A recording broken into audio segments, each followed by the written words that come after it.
Vous n'êtes pas assez intelligent. Vous avez attendu trop longtemps. Vous auriez dû commencer plus tôt. Ce sont le genre de voix auxquelles nous sommes tous confrontés. Pour moi, notre ministère connaissait une croissance.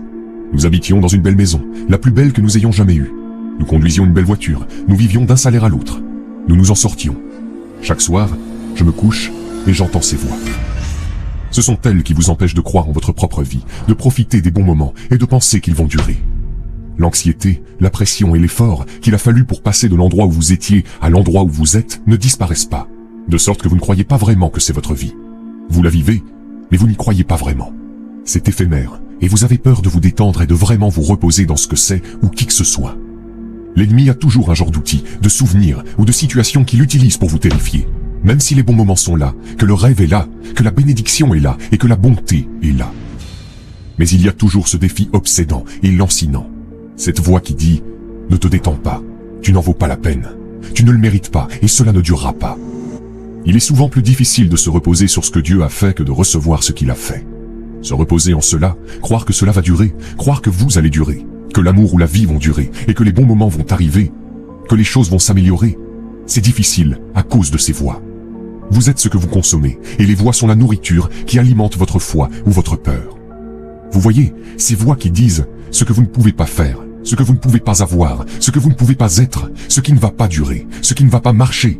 C'est la façon dont l'ennemi brise les promesses de Dieu dans votre vie. Et il faut des mots pour combattre ces mots. C'est pourquoi, lorsque Jésus était dans le désert et que Satan lui lançait des mots, Jésus lui répondait par des mots.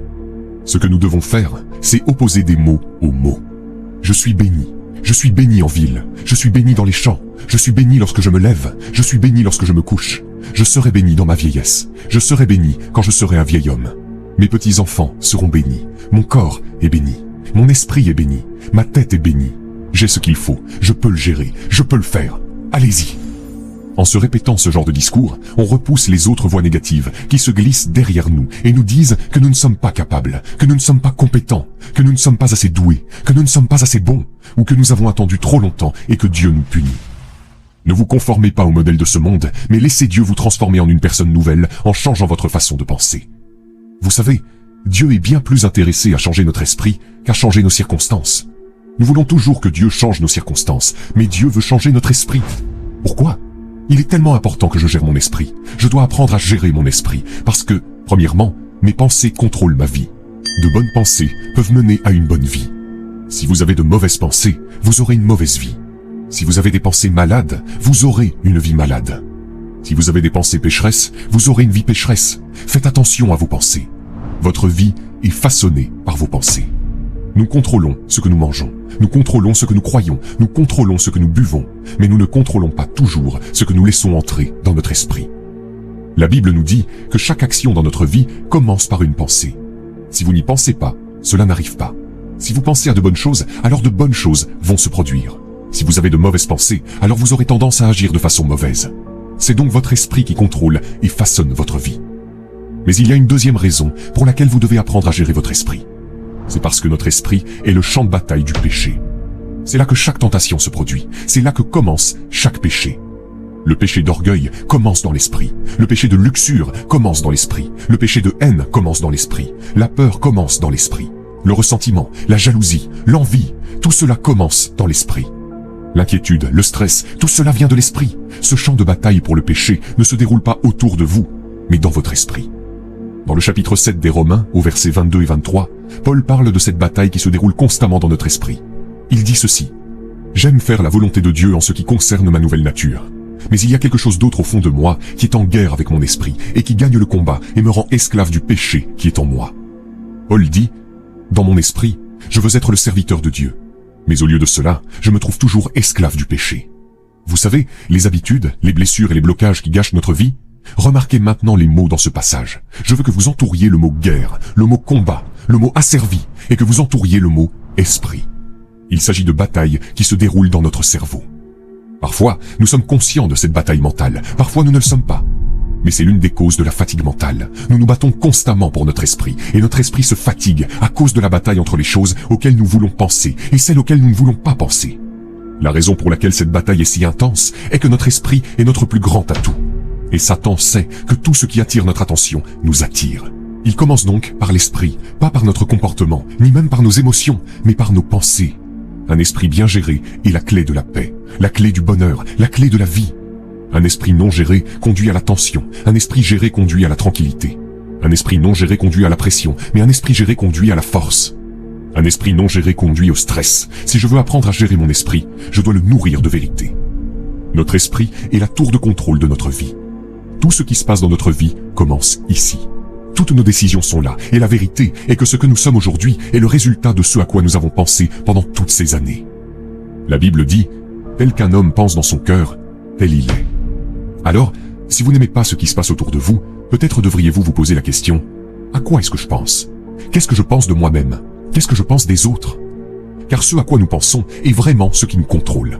Par exemple, une relation avec Dieu, une relation avec les autres, un sens de la direction dans la vie, tout ce que nous accomplissons ou échouons dans la vie, tout cela est le résultat de la façon dont nous pensons. Souvent, nous oublions qu'il s'agit d'une tour de contrôle, que tout le reste est le résultat de notre façon de penser, de contrôler nos pensées, parce que c'est cela qui contrôle tout, et c'est de là que viennent nos pensées. Comment puis-je contrôler cette tour de contrôle de ma vie?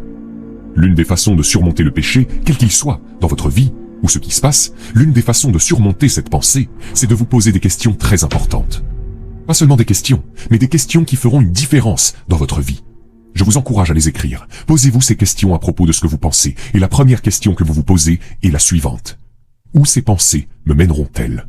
Où ces pensées me mèneront-elles si je continue à penser la même chose? Elles vous mèneront quelque part. C'est une question très importante. Si je continue à penser cela, où cela va-t-il me mener? Une autre question est de savoir si ces pensées me mèneront là où je veux aller. Vous devez alors décider où vous voulez aller dans la vie. Mes pensées me mèneront-elles là où je veux aller? Si vous vous dites « Je ne suis pas important, je ne suis personne, je n'ai aucun don, aucun talent, aucune compétence dans la vie », et que vous vous trouvez toutes sortes d'excuses, vous n'irez nulle part. Vous devez donc vous poser la question suivante. Si je continue à penser cela, où cela me mènera-t-il dans la vie? Ensuite, posez-vous la question suivante. Ces pensées sont-elles acceptables d'un point de vue scripturaire? En d'autres termes, disons, par exemple, que vous êtes assis devant la télévision et que quelque chose se passe dont vous savez que ce n'est pas juste. Le monde est rempli de pornographie, et la pornographie est la photographie du monde. Ils ont détourné la vérité et ils mettent toutes sortes de choses à la disposition des gens pour qu'ils les regardent. Et vous vous posez la question, ces pensées sont-elles conformes aux Écritures? Et voici quelqu'un qui commet un acte sexuel à la télévision, ou quoi que ce soit d'autre que vous pourriez regarder. Ces choses sont-elles acceptables d'un point de vue scripturaire? Non, elles ne le sont pas. Alors vous l'arrêtez, vous le coupez. Vous n'êtes pas obligé de regarder ce que vous savez ne pas être correct. Quelqu'un dit « Mais je suis si faible ». Vous êtes faible parce que vous parlez de faiblesse. Vous n'avez pas besoin d'être faible. Vous avez l'Esprit de Dieu en vous, qui vous permettra de faire tout ce qui est nécessaire pour surmonter ce qui se trouve là. Ce que nous faisons, c'est poser ces questions et dire « Regardons la réalité ». Qu'est-ce que la réalité? La réalité, c'est « Où ces pensées vont-elles vous mener ?» Je dois répondre à cette question. Ces pensées me mèneront-elles là où je veux aller? Je dois répondre à cette question. Ces pensées sont-elles acceptables d'un point de vue scripturaire? J'aimerais avoir une réponse à cette question. Ces pensées me construiront-elles ou me détruiront-elles? Et elles vont faire l'un des deux. Elles ne sont pas neutres. Nos pensées vont nous édifier ou nous démolir. Lorsque vous écoutez ce message, ces pensées devraient vous édifier et non vous démolir. Lorsque vous regardez et écoutez des choses que vous savez ne pas être justes, impies, non conformes aux Écritures, sensuelles, quelles qu'elles soient, vous savez que la vérité est qu'elles vont vous détruire spirituellement. Vous devez donc décider si vous allez regarder, écouter ou prêter attention à vos amis ou à ce qu'ils disent, car cela aura un impact sur votre vie. Ensuite, pourrais-je partager ces pensées avec quelqu'un d'autre? Quelles que soient vos pensées, pourriez-vous les partager avec quelqu'un d'autre ou est-ce l'une de ces pensées que non, vous ne pourriez pas?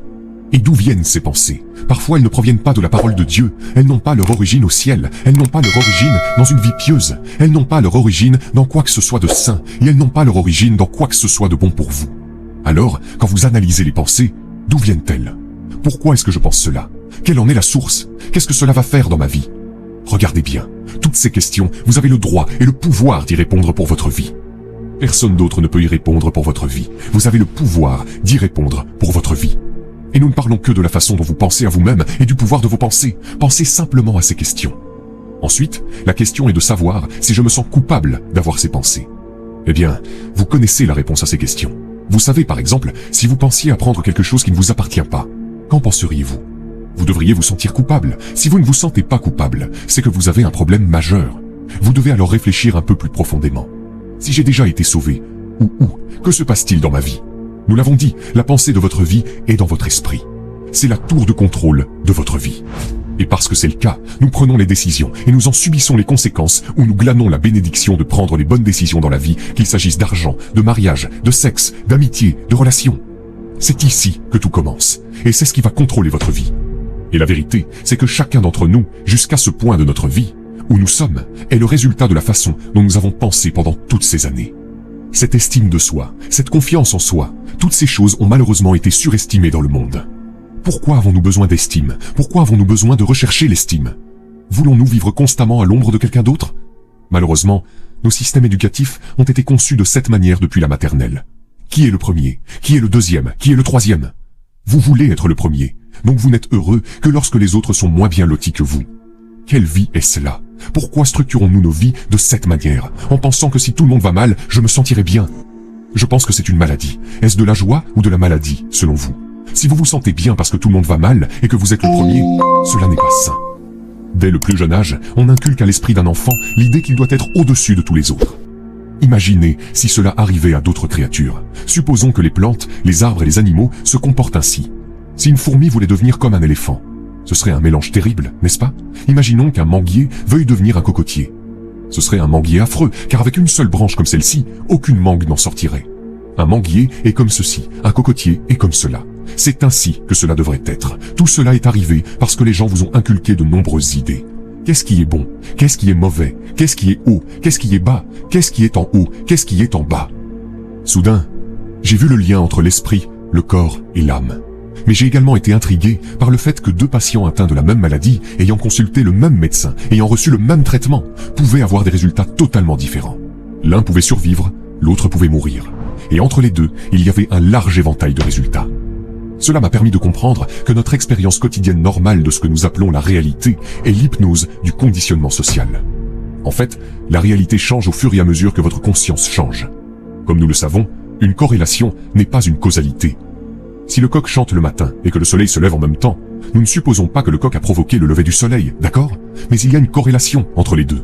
Ainsi, votre esprit, votre cerveau et le monde physique sont des expériences corrélées dans un domaine d'existence plus profond, qui ne se situe ni dans l'espace, ni dans le temps. L'objectif de tous les guérisseurs, et en fin de compte de tous les médecins, devrait être de soulager la souffrance. Nous avons déjà bien réussi à soulager ce que nous appelons la souffrance due à une maladie aiguë. Vous vous cassez la jambe, un chirurgien orthopédique s'en occupe. Vous attrapez une pneumonie, vous prenez un antibiotique. Nous avons donc fait du bon travail sur ce que nous appelons le niveau physicaliste pour les maladies aiguës. Mais il y a aussi ce qu'on appelle les maladies chroniques. Le diabète de type 2, l'inflammation, le cancer, les maladies cardiaques, les maladies auto-immunes, le vieillissement accéléré, la propension aux infections. Et nous n'avons pas fait du bon travail dans ce domaine, parce que nous nous rendons compte aujourd'hui que seulement 5% des mutations génétiques liées à la maladie sont totalement pénétrantes, ce qui signifie qu'elles garantissent la maladie. 95% des mutations génétiques à l'origine de maladies sont liées au mode de vie, au sommeil, à la gestion du stress, à la méditation, à l'exercice, au yoga, aux techniques de respiration, à la qualité de vos émotions, à la nutrition, aux relations personnelles, aux interactions sociales, à l'environnement et à la connexion avec la nature, qui influencent l'activité de vos gènes. C'est ce que nous appelons l'épigénétique. Supposons que vous vous débarrassiez de toutes les maladies chroniques et aiguës. Les humains souffriraient-ils encore ? La réponse est oui, car contrairement à d'autres espèces, nous avons quelque chose d'assez bizarre.